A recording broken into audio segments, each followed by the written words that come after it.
Bem-vindos à apresentação de processos estocásticos. Eu escolhi o tema Hidden Markov Model ou modelo oculto de Markov. Bem, antes de tudo eu queria falar sobre o que são processos estocásticos e eles são diferentes de processos determinísticos. Processos determinísticos são aqueles que a gente vê na física e na matemática, que são processos que são baseados em variáveis determinísticas, como queda livre, movimento uniforme, essas coisas determinadas. E processos estocásticos são os mais comuns na natureza e na vida real, que são em função de variáveis probabilísticas, como aqui, por exemplo, nesse gráfico da direita, a gente tem o gráfico de valor de fechamento da Ibovespa, que ele está crescendo, mas ele varia aleatoriamente aqui. Ele tem essas curvas aleatórias. Então, esses são processos estocásticos. Falando agora de cadeia de Markov é basicamente um grafo, que a gente está vendo em AED. Ele tem os vértices aqui, por exemplo, é uma casa de show, onde num dia ela toca rock ou jazz e no outro ela toca rock ou jazz, conforme essa cadeia de Markov aqui. Então, se num dia tocou rock, no dia seguinte 70% de chance de tocar jazz ou 30% de chance de continuar tocando rock. A propriedade de Markov é a coisa mais importante da gente tirar daqui, que é que xn-1 ele é completamente baseado em xn. Isso quer dizer que a chance do próximo estágio só depende do estágio anterior. Bem, essa cadeia de Markov a gente pode traduzir para uma matriz de adjacência. Então, aqui de rock para rock é 30%. Então, de rock para rock é 30%. De rock para jazz, 70%. E a mesma coisa aqui para o jazz. Se a gente fosse pensar numa situação hipotética em que vai de rock, outro dia rock, outro dia jazz, e eu te perguntasse quais são as probabilidades do próximo dia, como é que a gente pode abordar esse problema? Bem, é muito simples, porque como a gente viu no slide anterior, isso só depende do dia anterior. Então, para o xn-1 ser rock, n mais 1 ser rock, tendo o x anterior sendo jazz, que é o terceiro dia, isso vai dar 43. E para ele ser jazz, no dia próximo, quando o dia anterior é jazz, é 57. Bem simples, né?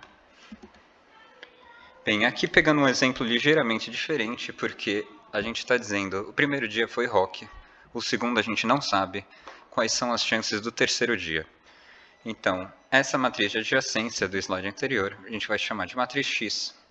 E o nosso dia é 1, 0. 1, 0 por quê? Porque esse 1 representa que é rock, né? Então, se o dia é rock, ele não é jazz, certo? Então, a gente tem a nossa matriz X, a nossa matriz dia. O dia 2 vai ser essas matrizes multiplicadas, que vai dar 0,307.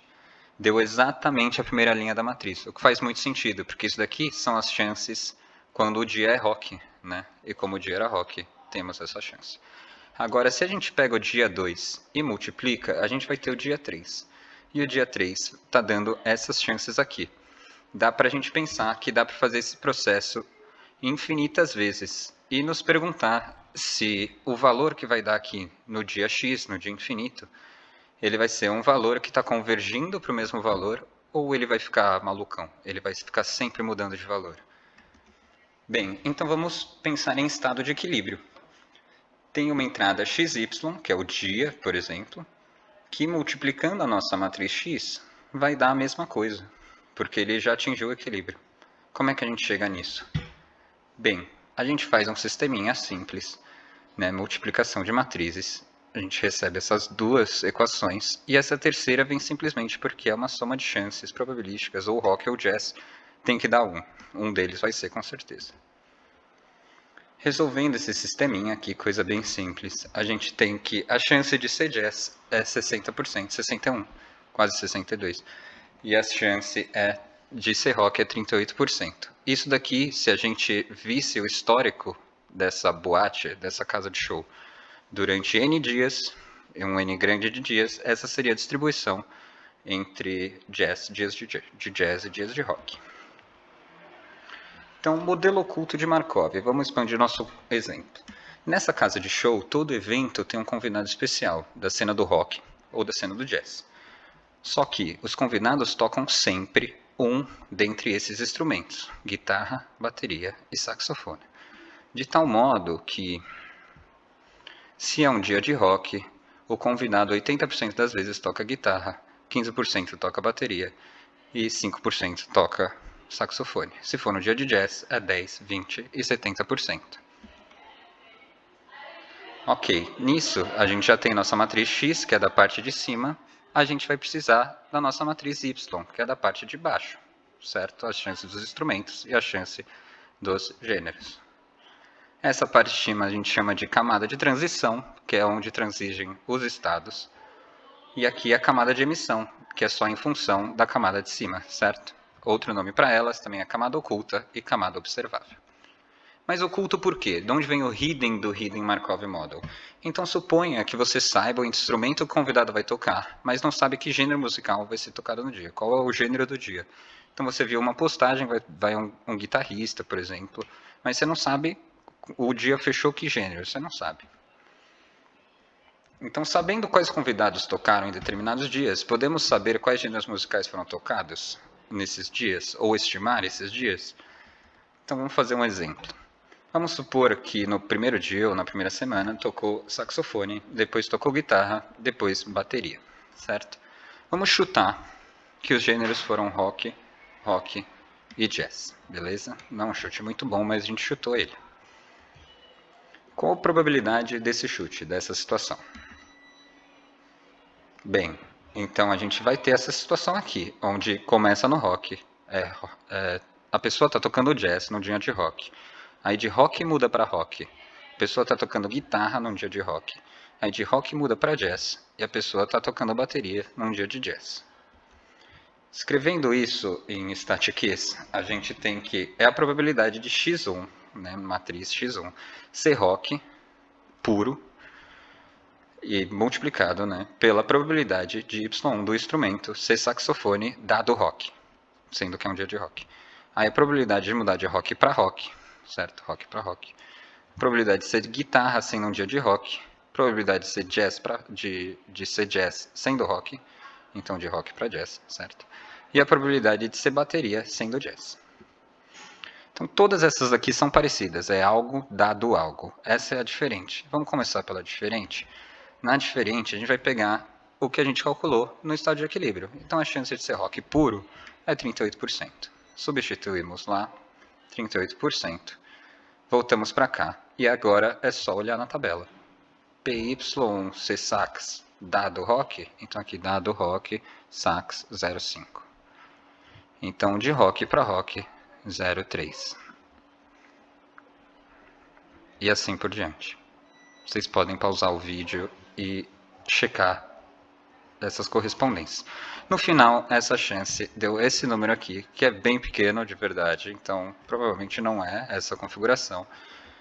Mas então, qual que é a configuração? A gente tem 8 combinações diferentes de gêneros e a gente tem que saber qual. Eu fiz essa conta no Excel, comparei todas e vi que a mais alta é JRJ, Jazz, Rock, Jazz, que deu essa porcentagem aqui, 12%. Então, como a gente generaliza isso? A gente pega o teorema de Bayes, que não está no escopo desse trabalho aqui explicar, mas como a gente tem algumas informações, a gente vai usar o teorema de Bayes, que dá essa equação para a gente. A única coisa é que a gente vai precisar do máximo. A gente vai querer saber qual é a configuração que dá o máximo dessa chance, certo? Então, indo termo a termo dessa equação, a gente tem que P y dado x, a gente sabe que o instrumento só depende do gênero, certo? O y só depende de x. Então a gente pode escrever simplesmente py dado x como y1 dado x1 vezes y2 dado x2 e assim por diante. Ou seja, um produtório. Pegando o próximo termo, a gente sabe que xi depende só de xi menos 1, ou seja, depende só do anterior, o gênero. Então a gente pode escrever também como um produtório de x atual dado x anterior. Como o denominador vai ser igual para todas as configurações, ele é desprezado, a gente não precisa olhar para ele, dando uma fórmula final para a gente, assim. E é isso que é usado em todos os modelos de Markov. Esse modelo de Markov ele pode ter gêneros infinitos, pode ser de qualquer tema, pode ter instrumentos pra caramba. E ele é usado na vida real para previsões climáticas, onde os instrumentos seriam, por exemplo, a umidade, a velocidade do vento, e os gêneros é se vai chover ou não. Formação de proteínas, também onde os instrumentos são tipo as moléculas, são as moléculas de fósforo, as moléculas de carbono, e a estrutura são os gêneros que a gente quer descobrir. Também é muito usado na linguagem natural, detecção de linguagem natural, se uma palavra ela é um substantivo e um adjetivo, baseado nas palavras que ela está ao redor. E no Machine Learning, que na verdade é tudo isso que a gente já falou a respeito, porque isso daqui é um modelo que tem que ser treinado, e essas flechas vão sendo calculadas com base nos dados que você dá para treinar esse modelo. Então, basicamente é isso, pessoal. Aqui tem algumas referências que eu usei. Também alguns vídeos bem interessantes de previsões de bolsa e reconhecimento de fala. E é isso, fim.